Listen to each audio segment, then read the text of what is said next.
Good morning, friends. Thank you so much for inviting me to your workshop and for giving me this opportunity. I am really sorry that due to a miscommunication, there is another event that NCPDP is organizing where I have to be there, and because of that conflict, I have not been able to come personally, physically to your meeting, to your workshop. But as you all know, the cause of deaf people has been very close to my heart, and therefore when Zorin and Narayanan and your colleagues asked me to videotape this message, I thought that I would be very happy to do so. During these 2 days, if I get any opportunity in the evening maybe or tomorrow, I will see if I can come, but that's not a promise. Now, I have been asked by NAD to give you a little bit of a history which led to the drafting of the new disability bill, the new disability rights law. See, first of all, let's not forget that we didn't have any law in this country for as long as 50 years. India became independent in 1947 and we got the Disability Act in 1995. So from 1947 to 1995, 48 years, half a century. No discussion on rights of people with disabilities.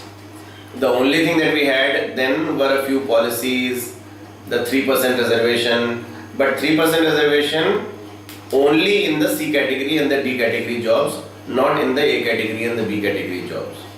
Otherwise, there were no rights. Disabled children were not allowed admission in normal schools. So if you are blind or if you are deaf or you are a wheelchair user, the school will not even give you admission, colleges will not give you admission, university will not give you admission. And as a result of which, the education of the disabled people was impacted. In fact, the honest truth is that less than 2% of the disabled people are educated. 98% of them have not been able to go to school or college. Now, if you are not educated, where is the question of getting jobs? And if you don't have a job, if you are not self-reliant, then where is the question of any kind of empowerment? So it's a vicious cycle in which disabled people were caught, and in the absence of any facilities, in the absence of any accessibility, in my case the absence of ramps or wheelchair friendly toilets, in the case of the blind people, the absence of braille and the modern technology, and in the case of the deaf people, the complete absence of sign language and sign language interpreters. No effort was put into the development of sign language and the training of sign language interpreters. So how many interpreters do we have in India today? Barely. You can count them on your fingers. I mean, today if we want one interpreter in every district of India, India has some 600 plus districts, 620 or 630 districts. You will not be able to put one interpreter in every district of India. So where is the question of putting one interpreter in every hospital or one interpreter in every court or one interpreter in every passport office, etc., and so on and so forth. Whereas what India needs are thousands and thousands and thousands of interpreters. It is something that should be done on mission mode. It should be done like a revolution where you just train interpreters. Hundreds of interpreters, thousands of interpreters. But the question is, who will come forward? Why should an average person, why should an average boy or girl, especially young people or middle-aged people, why should anybody learn sign language? There are no job opportunities. So except for the children, except for people who were born in deaf families who automatically learned sign language because of their parents, there are hardly any trained sign language interpreters. Nobody wants to be a sign language interpreter. People want to be a French language interpreter or a German language interpreter or a Urdu language interpreter or an Arabic language interpreter, but not a sign language interpreter, because there are no jobs. There is no post called sign language interpreter in the job list of India. There is no sign language interpreter even in the Ministry of Social Justice, even today as we speak. So when there is a function or when there is an event which is cosmetic, dikhawa, little bit of paint and polish. So that is when you have the 3rd December event, President of India is coming, Vigyan Bhavan, so get one interpreter and then everybody says, oh, very nice, very nice. We are a very caring nation, we are a very concerned society. Bullshit. Nonsense. So 1995 we got the law. If you look at the 1995 law, is there anything in the law for the deaf? Except for the 3% reservation. So yes, in the definition of disability, people with hearing impairment or people with speech impairment are mentioned, but that's it.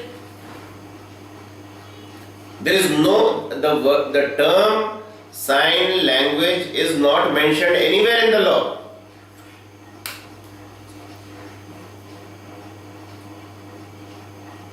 And there is 3% reservation on paper in education, but who will go to colleges, who will go to universities? How many deaf boys or girls are there in colleges or universities?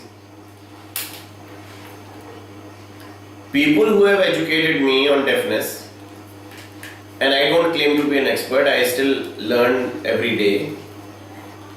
And I have said this on record many times, and I say it again today, that my biggest teacher was Arun Rao. And then because of him I got to know NAD, and because of him I got to know Zorin and Narayanan and Anuj and Vishal and everybody else, Geeta and all the other friends with whom I have been interacting for the last, I think, almost more than 10 years now. And it is over these 10 years that I have learned things, or I have tried to learn things. I have tried to partner in the process and try to do things that we have been able to do.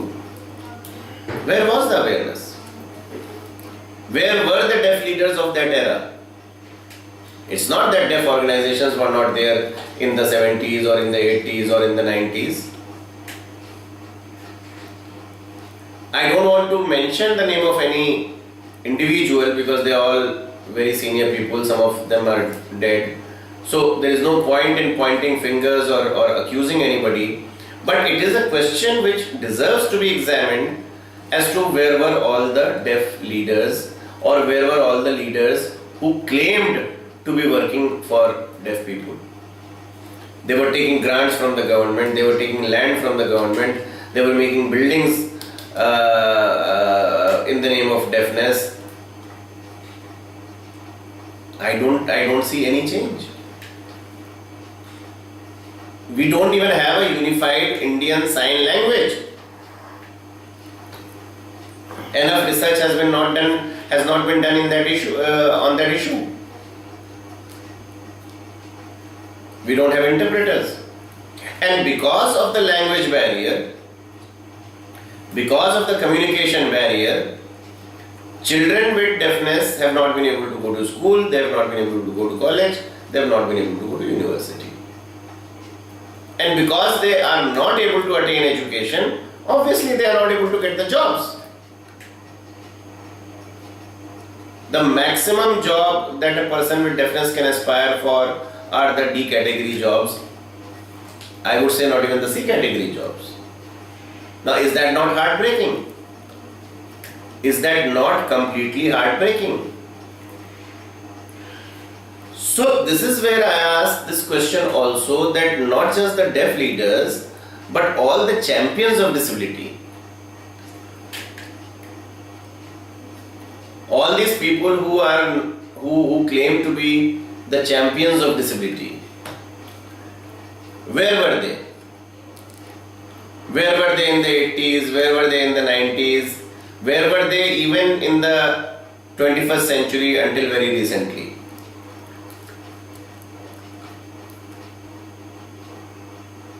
Can you think of one cross disability organization in the entire country other than NCPDP, other than DRG, other than NDN?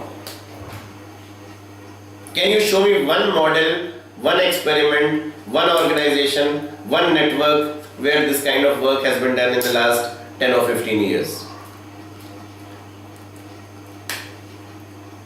And now suddenly, because of jealousy, because of political reasons, all these new champions have emerged, all these new terms are being created, and confusions are being spread, and names are being called. You don't want to work with us, don't work with us. You want to work alone, work alone.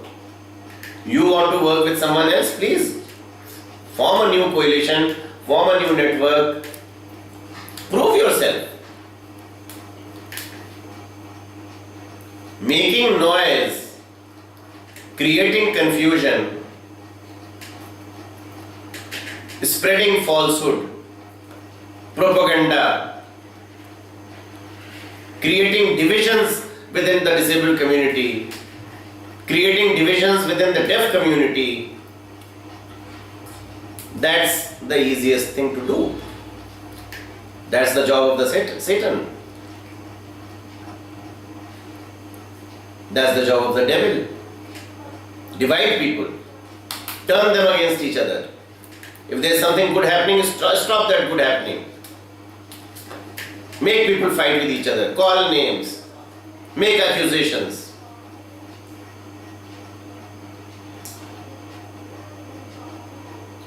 So then I take you forward from 1995 to, let's say, 2007. 2007 was the year when India ratified UNCRPD.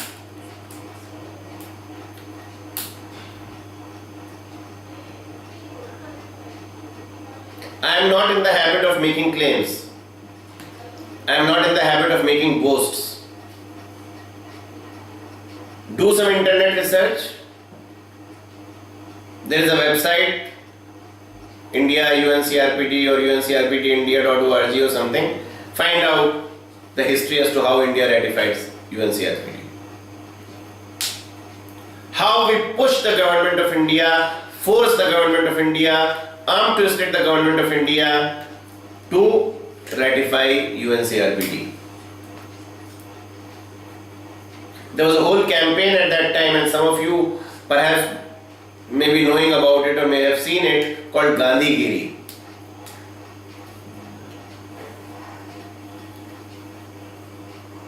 It was not an accident, it was not a coincidence that UNCRPD got ratified on the 1st of October 2007.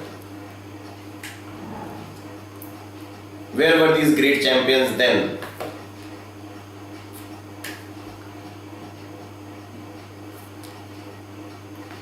Where were they? We brought UNCRPD to India. We made it possible for India to stand tall and look at the world in their eyes. The biggest nations, the tallest nations, the pallbearers of disability, to say that we are the 7th country in the whole world. 7th country in the whole world. And if you look at that list, we are the first significant nation in the whole world, ahead of US and UK and Germany and Japan and Australia and any country that you can think of. That was a moment of pride. That was a moment to show off to the world that I am a disabled Indian.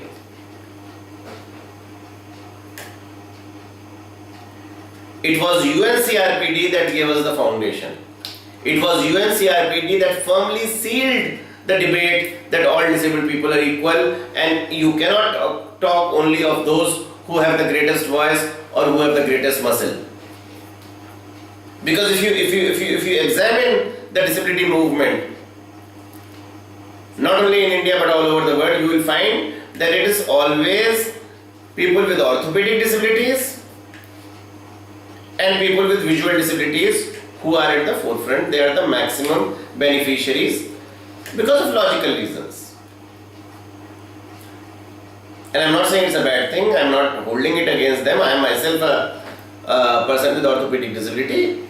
It's because they are vocal, they have the necessary wherewithal to move around, they fight, they shout, and they get facilities.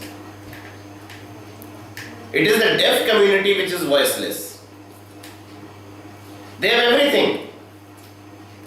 They can move around, they can run, they have legs, they have strong bodies, they look perfectly normal, they can get into the bus, they can get into the train, they can go to a school, they can go to a college, they can go to the library even if it's on the 3rd floor. And yet, they are the most marginalized. They are the most marginalized in education, they are the most marginalized in employment, they are the most marginalized in social living, where they cannot even talk to someone. If they get lost, they can't even ask what is the rasta to the ghar.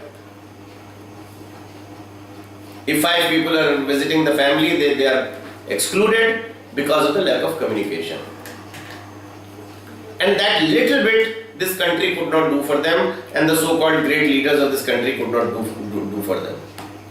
The reason is because none of them practiced cross-disability.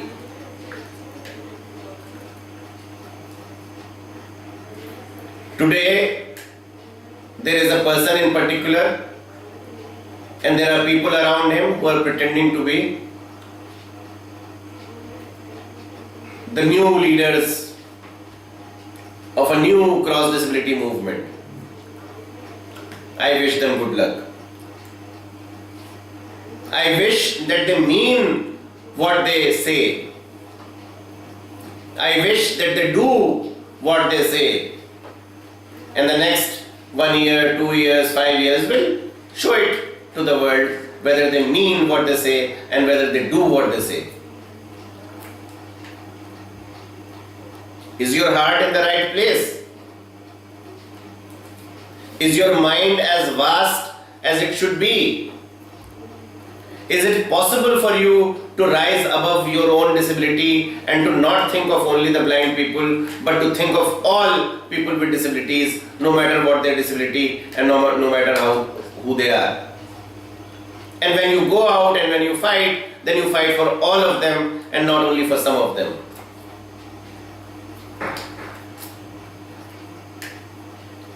These people are so narrow-minded. I know them. I have worked with some of them. I have been in meetings with some of them since the last 20 years. They are so narrow-minded, so narrow-minded. They are so narrow-minded that within their own community, they are dividing people in the name of who is blind and who is low vision and who is deaf and who is hard of hearing.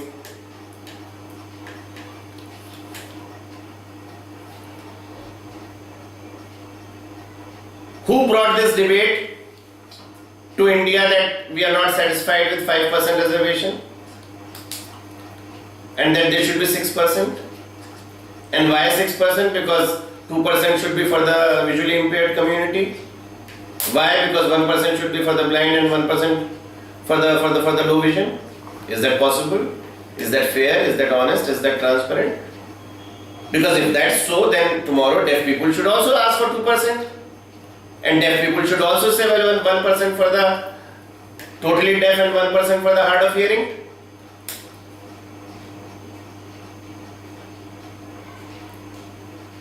One of your leaders has chosen to join them. One of your leaders is going around the country on YouTube, on video, saying bad things about NAD and saying bad things about Zorin and Narayanan, and how Zorin and Narayanan have fallen into bad company. Okay, fine. Zorin and Narayanan have fallen into bad company. But you are in good company. So I am challenging you, and you know who you are, and I am not mentioning your name purposefully to shame you, but I am looking you in your eyes. And I am saying to you that go to your companion, the network that you have created, and ask them this question. Why 2% for the visually impaired? Why not 2% for the deaf community, for the hard of hearing? And then once you start on that track, then it's a mess. Because then I will say that, okay, fine, then in that case, in the orthopedically disabled, we should have 1% for those who can walk with a little bit of limb. We should have 1% for those who are on crutches, and then we should have 1% for those who are on wheelchairs. And then every disabled community or disability group or disability subsect will start saying that. What kind of leadership are we talking about? What kind of examples are we setting in?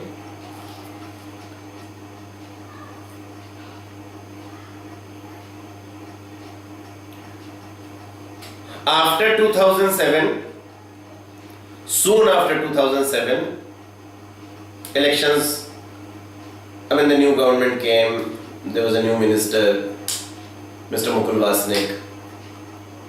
At that time, the government was talking about bringing amendments to the 1995 law.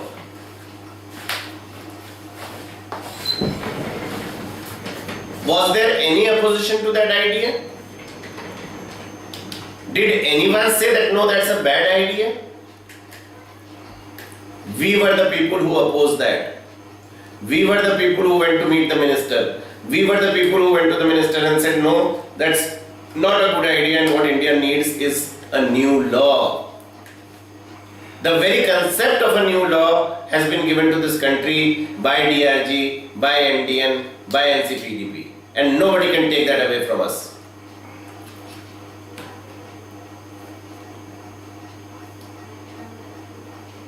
We fought hard for that idea. We had dharnas and rallies for that idea. We got into the bad books of the minister for that idea. And it took us 7 months to finally convince Mukul Vasnik that what this country needs is a new law.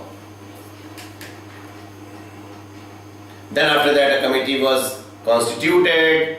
The committee was given a certain period of time. They took much longer than that, and it has been a long journey. And yes, lawmaking is a complex exercise, and yes, it does take time.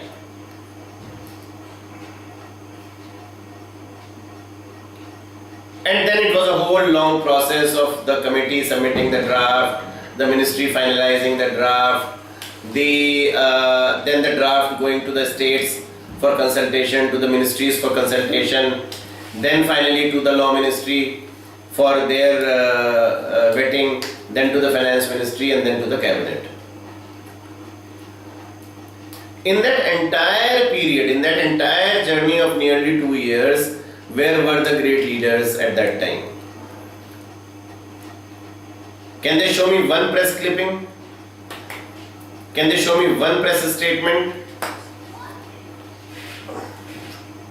Today they are spending more time in issuing press statements which nobody reads and no paper publishes. Their credibility is so low that they keep issuing these press releases and nobody publishes them. But yes, we have the social media and we have these CRPD forum and IDA forum and Yahoo forum and God knows what other forums. So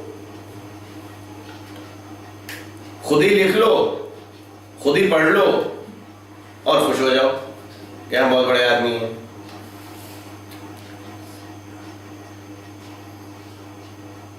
Where were these people? Were they concerned that the law is taking too long?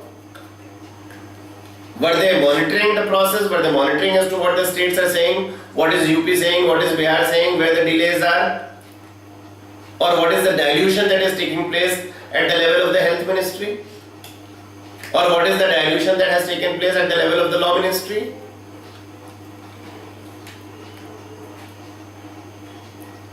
And if the law, if the draft, not even the law, if the draft bill would not have gone to the cabinet, would not have been approved by the cabinet, then you had nothing. You had nothing. You would be left with a few pieces of paper, and all this effort of the last 4 years, 5 years would have gone down the drain. It was we who were monitoring the process. It was we who ensured that the bill went to the cabinet and that the cabinet approved it. And then after that, the earnest effort that we made that it goes to the parliament, that it gets tabled in the parliament.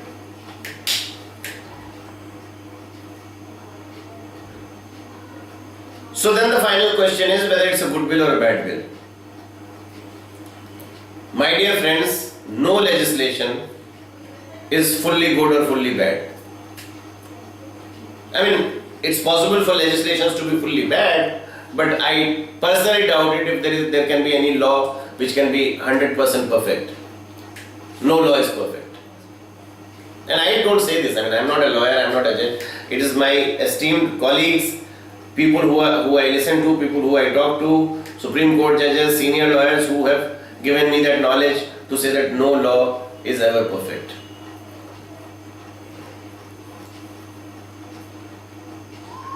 And yes, there are lacuna in the bill, and yes, if time permitted, those lacuna should have been perhaps addressed. But then it's a long discussion and a long debate as to what those lacuna are and whether India is willing at this point to even consider those issues or not. The point I am making is a very simple point. The point I am making is a point for layperson to say that on a plate you have 100 things, 95, 96, 97 of them are going to benefit the people of India. 96, 97, 98 are going to benefit millions and millions of people with disabilities. It is going to make life better for them. It is going to give them rights which they never had. It is going to change India not just for the better but forever. It would take us into the next phase, it would take us onto the next level. But then the bill was opposed, divisions were created, confusions were caused, and as a result of which the bill could not be passed. Now the bill is before the standing committee. I hope to God, I pray to God that once the elections are over and once the new government takes over and the process is expedited, and it's anybody's guess as to how long it may take. On an optimistic note, we can hope that before the end of this year, before the end of 2014, perhaps we may have the new law. If things go haywire, if more confusions are created, any government, any politician would be the happiest to say, okay, this is too complicated, blah blah blah, let's appoint another committee, let's give the law to some committee, and then 2 years, 3 years, 5 years, anybody's guess.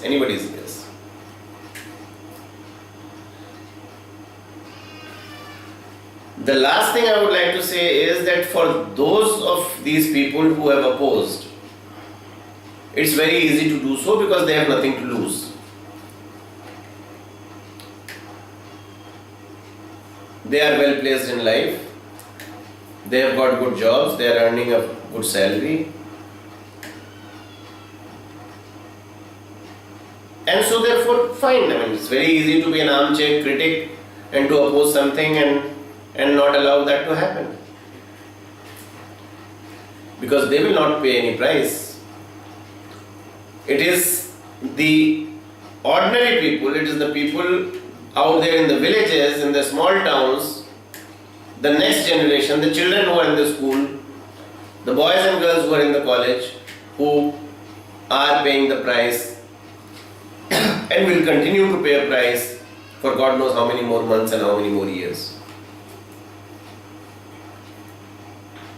And if any person with hemophilia is denied admission in a college, or if any person with hemophilia or thalassemia is denied a job, any boy or girl with dyslexia is not allowed to sit in the exam or is not given the necessary facilities because dyslexia is not a disability in India as of today.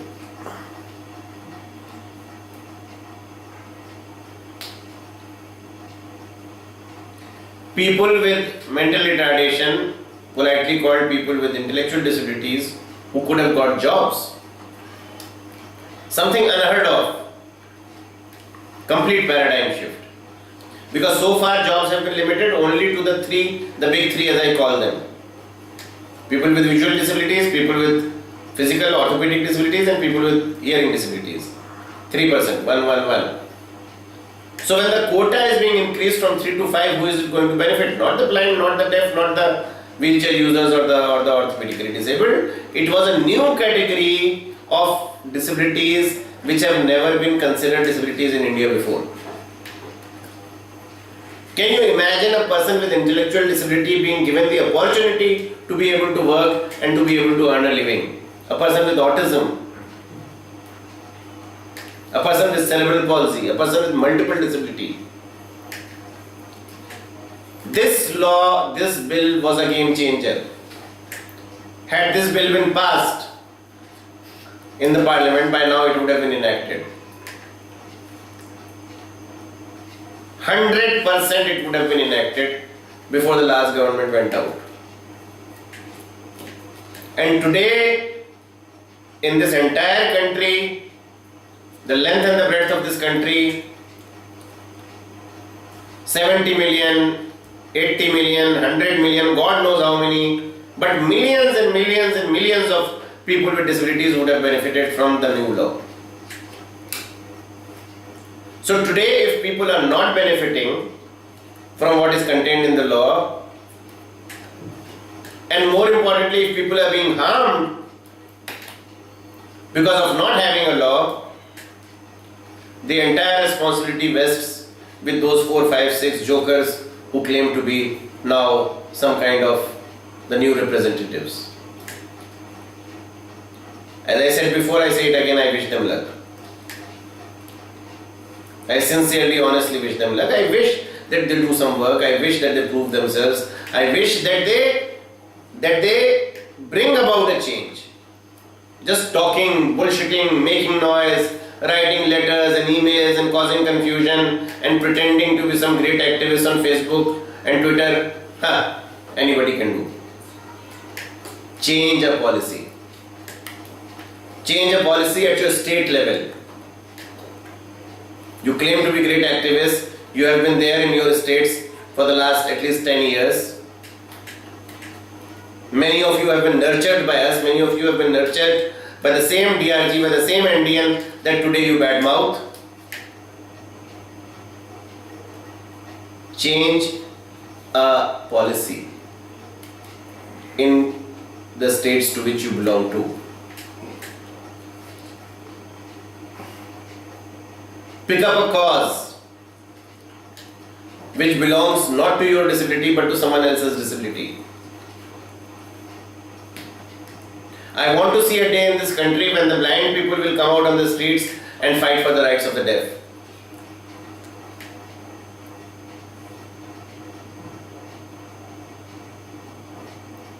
If that happens, we are all winners.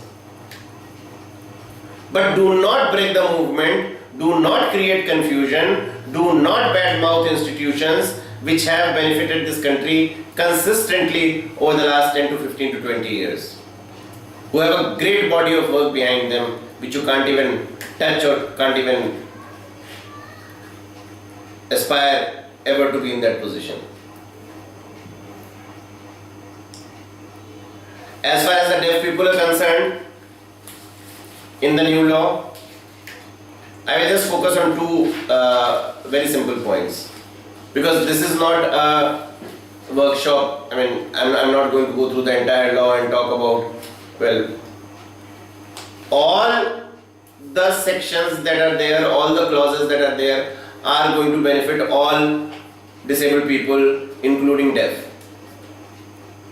But specifically on the issue of education, categorically says ensure that education to persons who are blind or deaf or both is imparted in the most appropriate languages and means and modes of communication.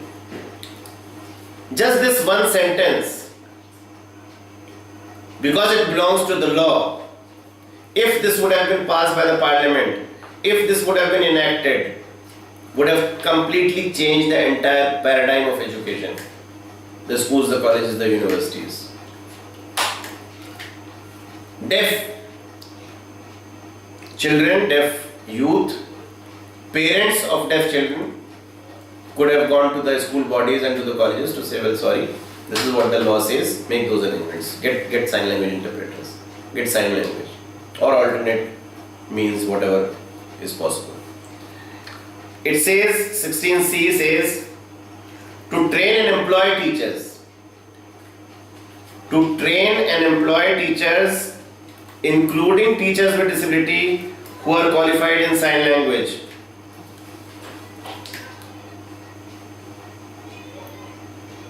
I challenge any one of you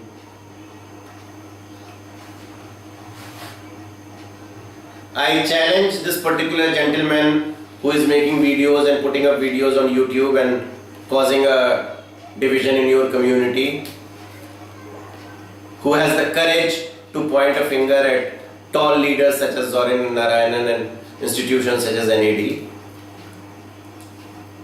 Sir, read the law again. Read not what is not there, read what that is there. And tell me then that why did you stop this from happening? It says, I read again, that teachers qualified in sign language. This alone would have been a miracle, if nothing else, for the deaf boys and girls and children and youth of this country. The entire education paradigm would have changed. And you say sign language is not there in the law. You have been spreading this rumor to say that that sign language is not there in the law. Then I quickly take you to the other very important aspect which concerns the life of deaf people.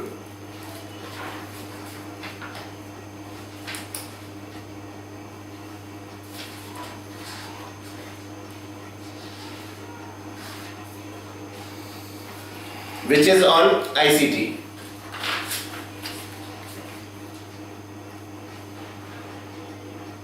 Now here is this section 41 which talks about access to information and communication technology. The biggest problem that affects your community is the access to information, my friends. Otherwise you have everything else. You have normal bodies, you are healthy, you have hands and legs and strength, and you have eyes which can see. The only reason that you suffer and because of which you are left behind is the lack of communication, is the lack of information. Section 41 says all content available in audio or print or electronic media would be in accessible formats. Now I leave that to you to decide as to what accessible format is. This one clause alone would ensure that all content in audio would have to be available in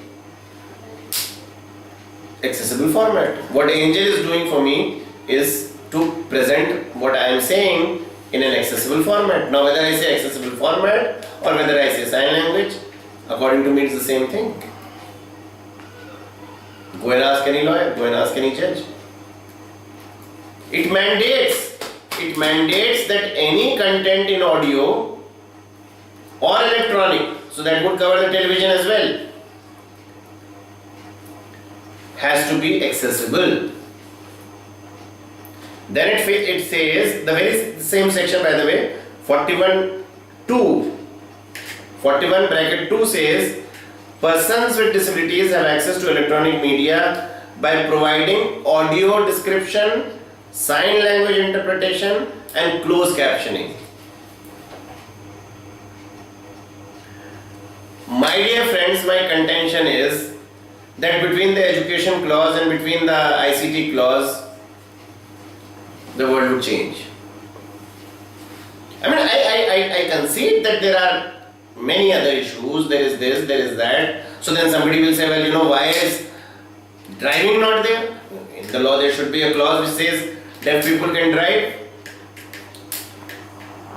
Then somebody will say in the law there should be a clause which says deaf people can marry. Then somebody would say that in the law there should be a clause which says that deaf people can whistle at all the dharnas when you want to make noise. And I find it so irritating. I mean, come on. Yes, we all learn as we progress. And yes, even this law will be insufficient 5 years from now or 10 years from now. And yes, there will be more people and more leaders and new vision which will say, well, why is this not there and why is that not there, why is not there. But why did you not allow this law to pass? Why did you not allow these provisions to go through? If this law would have passed, if this bill would have been enacted, today, as we speak, we could have put pressure on the education institutions, on the UGC, on the NCERT, on all these institutions and the government and the new government, and we could have gone to courts and we could have demanded so many things. So what have you achieved? Zilch. As a result of your negative campaigning, the divisionary work that you did, I will tell you what you have achieved. What you have achieved is to ensure that all of this does not happen. And so therefore now the onus is on you and your shoulders to ensure that this happens. So now what you have to ensure, sir, and your companions, those clowns that you have around you, and your new leader, who by the way in his entire life has not said one word about the rights of any other disabled person except for his own disability, who does not fight even for the rights of all the people of his disability. He only fights for those who are only totally blind.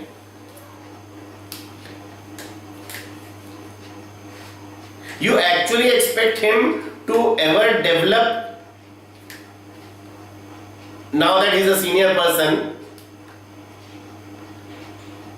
at this age,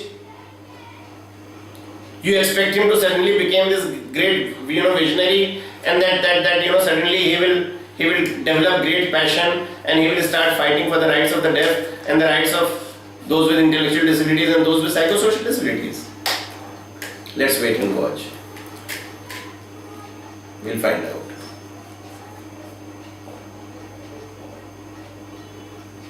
I assure all of you that we will not stop working. The work that we have done, the work that NDN has done, the work that DRG has done, the work that NCPDP has done, the work that NDN has, the work that NAD has done, is not to prove anything to anyone. We did what we believed in and we'll continue to do what we believe in. Nobody can take that away from us. Thank you so much for your time.